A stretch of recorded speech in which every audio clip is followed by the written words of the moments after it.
Alright, I played a game recently called Dredge. This was quite something. It's difficult to put into words what it made me feel, but I can recognize the fact that it has a very distinct style. A powerful feeling of melancholy permeating throughout the entire game.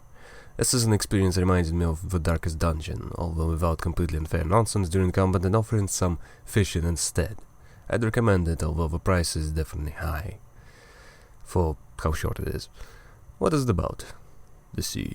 It is a cruel mistress. She can be easy on the eyes and pleasant in demeanor, and in the same breath rip and tear into an unwary sailor.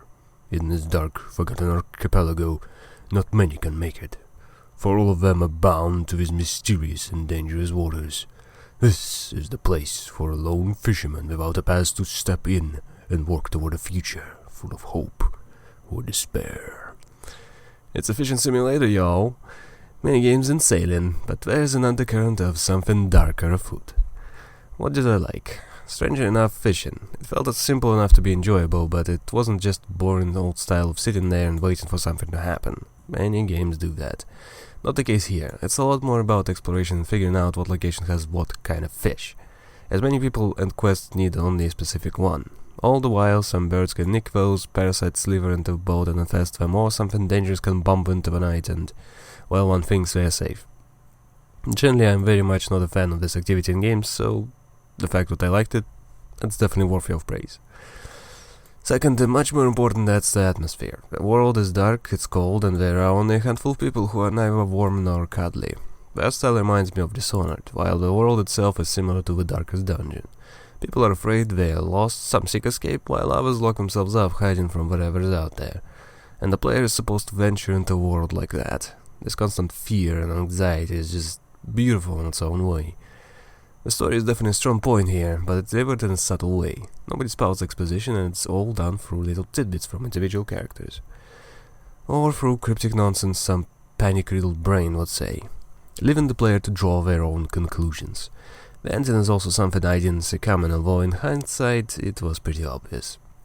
This is a great way to deliver an interesting story, especially if you consider how truly minimalistic the game is. There are only a couple of stops, 2 towns, with one of them being little more than a few houses and a demolition yard, while majority of places are either ruins or uninhabited islands. Only a few dozens of NPCs who actually talk to the player, and those who deliver the story, even fewer. What did I dislike? It's clearly made for consoles. However, somehow it felt clunky with a gamepad as well, weirdly enough. Radial menu makes no sense whatsoever on PC, where escape doesn't always go back, Cell randomly sells everything and randomly sells only one items. It's just a mess. Not that it got in the way so badly that I couldn't play, but it definitely was frustrating. Aside from that, the pricing of a repair is a little steep. With the default ship, it's 3 hits and you're out. It can take quite a while to come back from just a single hit, and I got tired and gave myself infinite money using cheat engine. Was multiple thousands of dollars down by the end of the game. Thankfully there is only one thing tied to time, and that is supposedly fixed by a later patch. But I still experienced this particular failure. To elaborate, there are mysterious figures who ask for specific fish. If that fish isn't brought, they die. Eventually. Considering you're likely to encounter them in the first playing exploring, and chances of them dying are really high. So that's another problem. Also, there's a problem with lumber.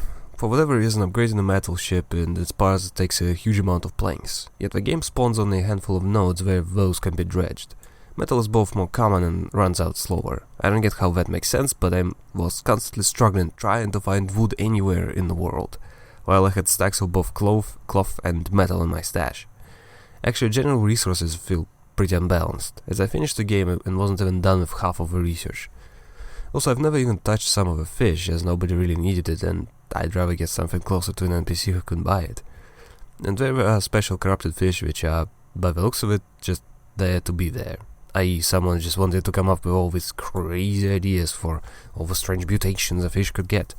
While it really didn't add much to the game, but I suppose they have little tidbits of lore which was not worth it to me. So overall, I'd say the game is really intriguing and fun for the first time around. But that is it.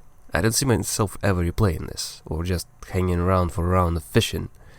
I enjoyed exploring, but once I more or less knew the world, it became a rush to complete the quests, nothing more. And in the darkness of the murky waters, I was left with nothing. I wouldn't dredge them again. Not for the pelagic nightmares, nor for the reaches hidden deep.